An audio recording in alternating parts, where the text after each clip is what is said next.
All right, today we are digging into the 5 non-negotiable rules of what we call the Mercury system. It's a framework we built with one and only one goal in mind: to help funded traders stay funded. This isn't just theory, okay? This is the actual operational playbook. So let's dive right in. So, let me just start by asking you a really direct question. Think about the very last trade you placed. Did you have a written, physical set of rules you were operating from? And I don't mean a vague idea in your head, I mean a concrete plan. If that answer isn't a hard yes, then you know fixing that is probably your #1 priority. You see, without that framework, you're left with the one thing that blows up more accounts than anything else: improvised trading. Or, as we like to call it, expensive guessing. It's where every decision is just a judgment call, and every single session is you just reacting to the market.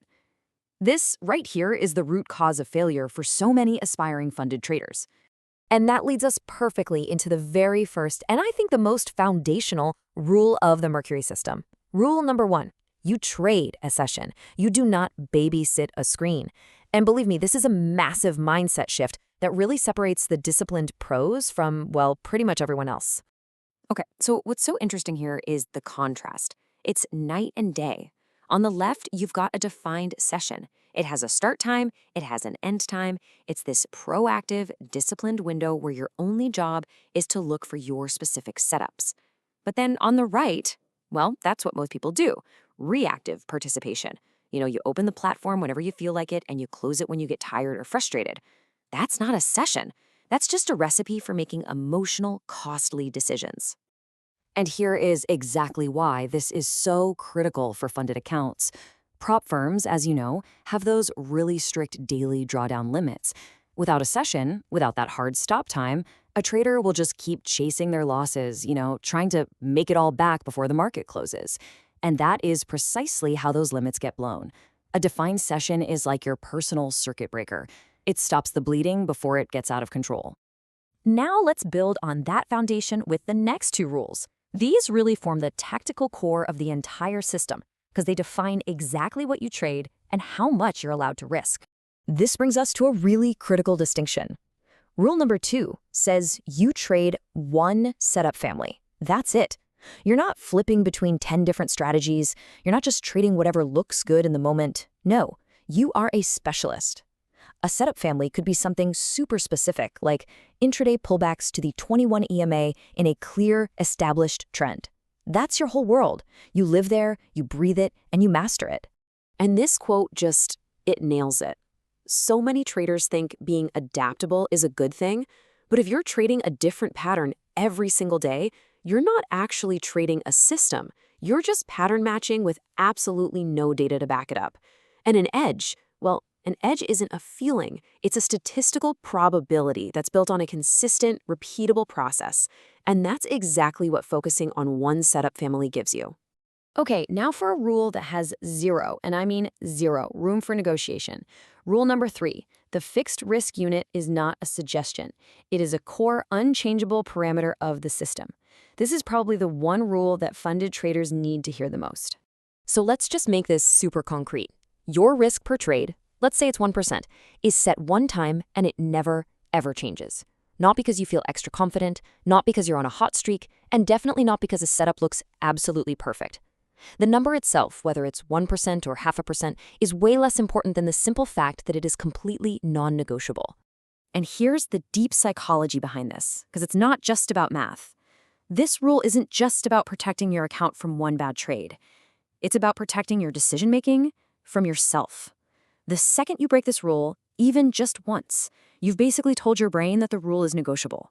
And from that moment on, I promise you, your brain will get incredibly good at finding those special circumstances in every single session. All right, let's get to the final 2 rules. These are all about accountability and, frankly, survival. These are the tools that make sure the system can be tracked, it can be measured, and ultimately it protects your capital. Now, we've all heard a million times you have to journal your trades, but the Mercury system completely reframes this idea. Rule 4 is this: the journal is not just documentation of what you did.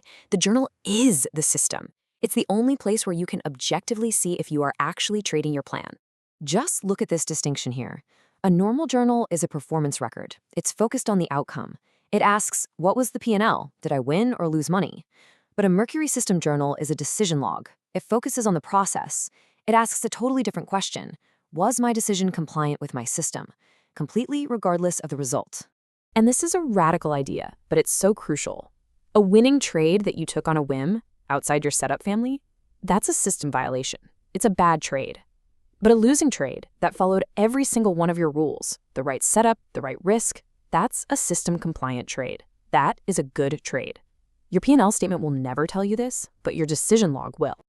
And finally, rule number 5. You have to know your stop before you even think about starting. And listen, this isn't just about the stop loss on one trade. This is about your absolute hard limits for the session, for the entire week, and for the month, all decided before the market even opens. The way the system works is with 3 levels of protection. First, you've got the daily stop. Your max loss for the session, let's say 2%, set safely inside the prop firm's rules. Then you have a weekly stop. If you hit this, you seriously reduce your trading activity to protect your capital and your mindset. And finally, there's the monthly reset. This is where you use the data from your journal, from Rule 4, to make intelligent, data-driven tweaks to your system, not emotional ones. Now, this is so important to understand. These are not 5 separate habits you can pick and choose from like you're at a buffet. They form one single, cohesive system, and they are designed to work together. I mean, just look at how they all connect. The session tells you when to operate. The setup family tells you what to look for inside that session. The fixed risk unit tells you how much is at stake. The journal is your objective referee. It tells you if you actually followed the rules. And the stops, they tell you when it's time to shut it down. If you remove any one of these pillars, the whole structure gets weak. And this really gets to the core of why all this matters so much. At the end of the day, a prop firm is not evaluating your one big heroic trade. They are evaluating your consistency, day in and day out, across all your trades. This entire system is built to produce that exact consistency, protecting you from your worst impulses and proving that you can manage risk like a professional. So let's end with this one final thought, because I really think it's the most important takeaway here. The endless search for a perfect or a more complicated system is a total trap. The 5 rules of the Mercury system are simple on purpose. Why? Because you don't need a more sophisticated system. You need a system that you will actually follow every single day. That's it. That's what keeps you funded.